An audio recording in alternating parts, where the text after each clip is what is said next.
لا يسمعون فيها لغوا ولا تأثيما। Madam Khaleda জিয়ার জন্য, ওনার রোগ মুক্তির জন্য, আমরা ওনার সুস্থতার জন্য চুয়াডাঙ্গা জেলাবাসীর পক্ষ থেকে চুয়াডাঙ্গা জেলার 27টা নন পলিটিক্যাল অর্গানাইজেশন, যেখানে সমস্ত সেক্টরের লোক ছিল, ওনাদেরকে সহ চুয়াডাঙ্গা জেলা বিএনপি সহ টোটাল চুয়াডাঙ্গা জেলাবাসী আমরা একসাথে ম্যাডামের জন্য সুস্থতার জন্য দোয়া করেছি। তা আমার মনে হয় আপনারা নিজেরাও দেখেছেন যে লোক সমাগম এবং মানুষের যে আবেগ ম্যাডাম খালেদা জিয়ার জন্যে চুয়াডাঙ্গা জেলাবাসীর কাছে এটা একটা মাইল ফলক হয়ে থাকবে আমি মনে করি। আমাদের দেশ নেত্রী বেগম খালেদা জিয়া তিনবারের প্রধানমন্ত্রী এবং বাংলাদেশের সর্বপ্রথম নারী প্রধানমন্ত্রী। আজকে সারা বাংলাদেশে নয়, সারা বিশ্বে আজকে ওনার জন্য, ওনার অসুস্থর জন্য যে দোয়া মাহফিলের আয়োজন করা হচ্ছে এবং সবাই করছে দলমত নির্বিশেষে। আমরা চুয়াডাঙ্গা জেলাবাসীর পক্ষ থেকে আমরা এটা করতে চাচ্ছি যে এখানে উনি শুধু বিএনপির নেত্রী না, উনি সারা বাংলাদেশের মানুষের এখন আস্থার প্রতীক এবং গণতন্ত্রের প্রতীক।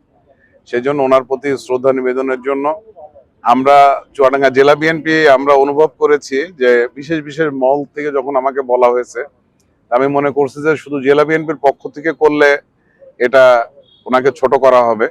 সেই জন্য আমি সর্বজনীন সর্বমহল নিয়ে আজকে এই দোয়ার অনুষ্ঠান আমরা করেছি যে বেগম খালেদা জিয়া শুধু একটি দলের মধ্যে সীমাবদ্ধ না, সারা দেশব্যাপী তার একটা গ্রহণযোগ্যতা এবং তার জন্য সবাই প্রার্থনা করছে।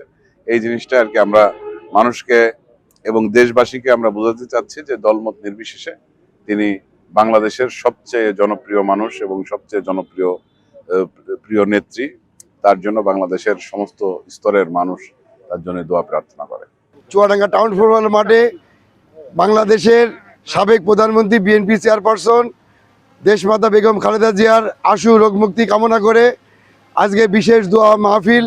এই দোয়া মাহফিলে চুয়াডাঙ্গা জেলার সকল মানুষ আজকে দোয়ায় অংশগ্রহণ করবে এবং এই দোয়া থেকে আমরা সকলে একটি আশা করি যে দ্রুত দেশমাতা বেগম খালেদা জিয়া সুস্থ হয়ে ফিরে আমাদের মাঝে ফিরে আসুক।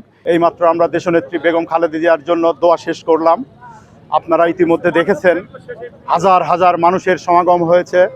এখানে 27টি সংগঠন সব মিলিয়ে চুয়াডাঙ্গা জেলার ছোট বড় সংগঠনের সমস্ত মানুষ, সমস্ত আপামর জনগণ দল মত নির্বিশেষে এই দোয়ায় অংশগ্রহণ করেছেন। এই দোয়া কোনো দলীয় দোয়া নয়, এই দোয়া বিএনপির দোয়া নয়, এই দোয়া কোনো নির্দিষ্ট দলের জন্য নয়। দেশনেত্রী আজকে সারা বিশ্ব নেতৃত্বে পরিণত হয়েছে।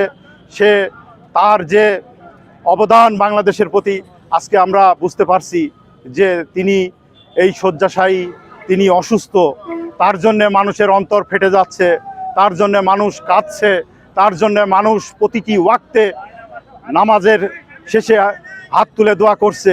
এইটা একটি যা বর্ণনা করে শেষ করা যাবে না।